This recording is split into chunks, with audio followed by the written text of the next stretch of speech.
ഉയർന്ന സ്വാഭാവിക ടെസ്റ്റോസ്റ്ററോൺ നിലകൾക്കും ആകെ ആരോഗ്യത്തിനുമായി ഒഴിവാക്കേണ്ട 3 ഭക്ഷണങ്ങളിലേക്ക് സ്വാഗതം. പ്രോസസ്സ് ചെയ്ത മാലിന്യങ്ങൾ, വിത്ത് എണ്ണയിൽ മൂടിയ റെസ്റ്റോറന്റ് ഭക്ഷണം, പ്രോട്ടീൻ ഉൽപ്പന്നങ്ങൾ എന്നിവ കഴിക്കരുതെന്ന് നിങ്ങൾക്ക് ഇതിനകം അറിയാമെന്ന് ഞാൻ കരുതുന്നു.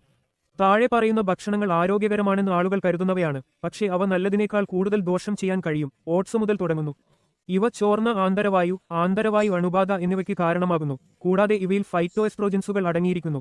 ഇത് എസ്ട്രോജൻ, ആൻഡ്രജൻ റിസപ്റ്ററുകൾ തടയുന്നു. ഇത് കുറവ് ടെസ്റ്റോസ്റ്ററോൺ പ്രകടനത്തിലേക്ക് നയിക്കുന്നു.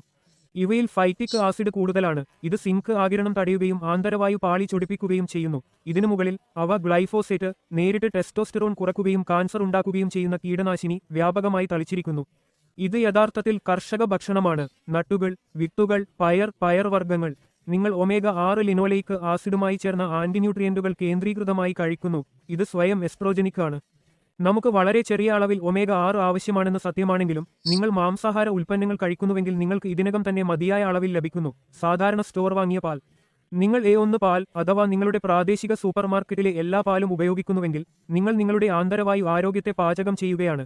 ചില ആളുകൾക്ക് പാൽ മറ്റു ചിലരേക്കാൾ നല്ലതായിരിക്കും, പക്ഷേ എല്ലാ സ്റ്റോർ വാങ്ങിയ പാലും എസ്ട്രോജനിക് ആയിരിക്കും. നിങ്ങളുടെ ശരീരത്തിലെ എസ്ട്രോജൻ, പ്രൊജെസ്റ്ററോൺ സാന്ദ്രത വർദ്ധിപ്പിക്കും.